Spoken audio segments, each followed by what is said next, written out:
Hey guys, I'm Brian. She's Brenda on YouTube at New Life Recovery. Brenda, what is good today?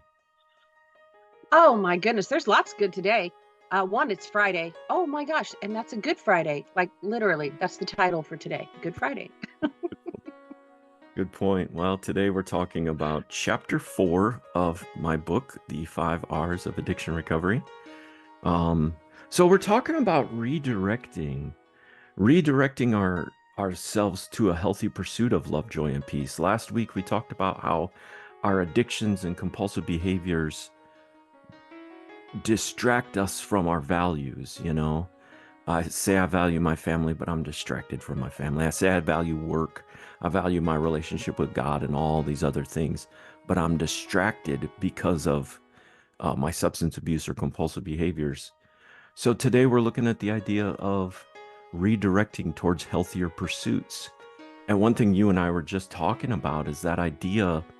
And I think this is true for spiritual people, but this is also true of people in recovery. We have to become students of ourselves. We can't just let whatever thought comes in our mind and run with it. We can't let those go. We have to, there's a spiritual principle that says, guard your heart and your mind. And we have to Mhm. begin to do that, like really think through, what am I thinking? In counseling, we call that metacognition, thinking about what you think about. And there's this guy named David Wilkerson, and Oh, I know that name. do you? Yeah. I I've think so. been stealing his illustration for years. He said that he was fly fishing, and when he was fly fishing, he noticed that the fish would suck in the fly and then spit it right back out. And so he learned as soon as the fly sucks in the fish sucks in the fly, he had to set the hook. And he said that's how we should be with our thoughts. Like, that doesn't taste right. I just spit that right out. And I like that. When I'm having an impure thought, when I'm having a thought that is towards my compulsive behavior, when we're jonesing or what you young kids today call fiending. I was uh, going to say Phenan.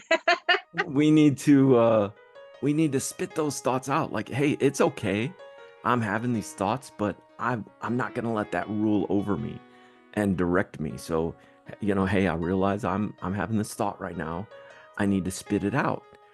And that's part of redirecting, but then we need to go a step further, Brenda, and redirect towards something else. So, what are some healthy pursuits of love, joy, and peace? What are some things that, okay, now that I realize that I'm jonesing, fiending, having thoughts, sexual thoughts, unwanted, whatever the case may be, what are some healthy things I can redirect towards? I have done a lot of recovery in a lot of different areas personally. I mean, I'm here because it saved me. It spoke to me. Mm. One thing that is kind of cross all lines is that a craving lasts about 15 minutes. 15 to 20 minutes. So for that 15 to 20 minutes, you need to redirect. That terminology is just now being used, but you need to think about something else because your mind can't think about two things at once, Exactly. right? So when you have that craving or you're just like, okay, I'm having a craving. This is what I need. Big Mac, whatever. Okay, I need a Big Mac. Or you drive by McDonald's and you smell it and you're like, oh my God, I can smell the fries. I need them. The first thing you can do to redirect is keep going in the direction that you were going. Don't make a hard left. Don't make a left into that Oh, McDonald's that's because I know good. their fries are good. That's a Okay. good point, Just get Brenda. past Do it. nothing. The first thing is to do nothing. Oh, that's good. Yeah, go on. Just hold on, hold on. And so when you go into like a weight loss recovery, they say those hunger pains, they last 15 minutes. First thing you do, just go get water. You don't like to drink water?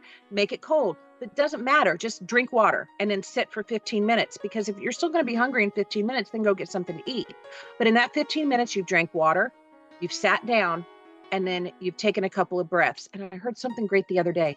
All these breathing techniques and oh, relax, just breathe in, breathe out. And people discount that because we do that automatically, right?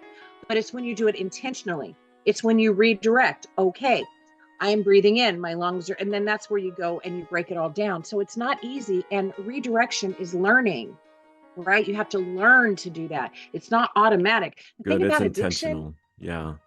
Addiction is immediate gratification. Whether it's drugs, food, sex, it's immediate gratification. All right. And it's gotten worse as the decades have gone on.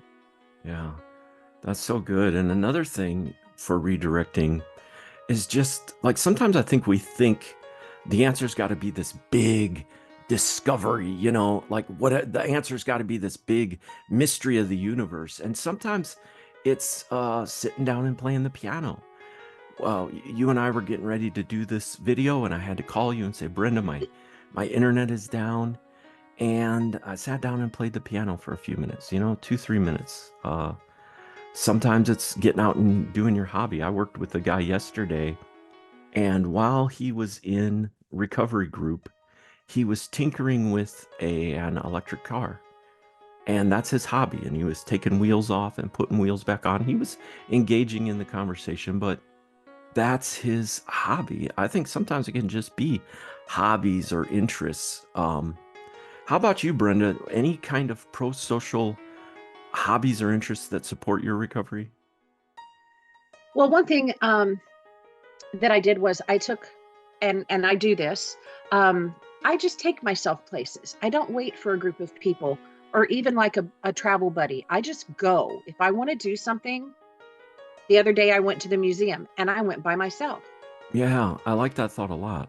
I like the thought that it's a little unconventional. What, you don't go out to eat by yourself, do you? Yeah, I do. Like, that's good. Sure I do. Um, Recently, and I know you know this, but man, I've been roller skating. Which is so great. If Man, we were closer.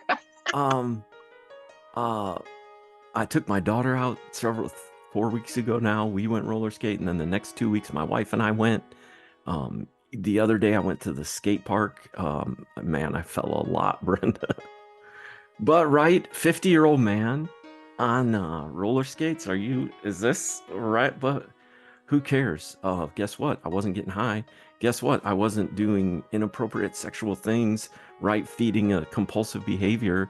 So it's just this pro-social pursuit. Yeah, who And cares who if, says a 50-year-old can't be on roller skates?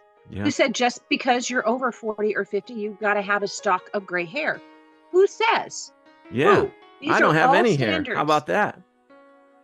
These are all standards that somebody somewhere set, and we just keep perpetuating them. Yeah, Like, yeah, yes, okay, addiction is bad, but it's just like there's a lot of things to be addicted to. Some things in recovery do cross lines, some things absolutely do not. But one thing that does is redirecting. It has to be purposeful, and nobody can tell you, good. you know, part of my downfall was what made other people happy should make me happy. Why isn't this making me happy? Because I'm not those other people. Yeah, Okay. So, you know, you can say, and seriously, being a size 4 and being told that you're fat because you're not a 0, sometimes expectations, it just will never be. It's yeah, just not attainable. yeah, And we drive ourselves crazy. I did not mean to say we. I contend to drive myself crazy trying to meet this bar that is unattainable. yeah, So, yeah. and it wouldn't make me happy anyway. So, I think that that's a long process. I like that you and I talk, so maybe that we can reach somebody out there more than maybe one person. We are responsible for our own happiness. Drugs is not going to do it. Food is not going to do it. But the thing is, there's trauma, there is mental damage, you know, and it's real. But that doesn't make you deficient. It Yeah. doesn't make you less than. That's awesome. That's so good, Brenda. So, our assignment for you today, and if we use this in group, here's going to be the group discussion right here. What is it that you do when you're jonesing or craving, fiending? What is it that you do to kind of redirect to get out of your own head? And also, do you have any pro-social hobbies? Do you have hobbies or interests that support your recovery? We'd like to hear from you. Guys, that'll do it for today. I'm Brian. She's Brenda on YouTube at New Life Recovery. God bless you. We love you. And as always, be good.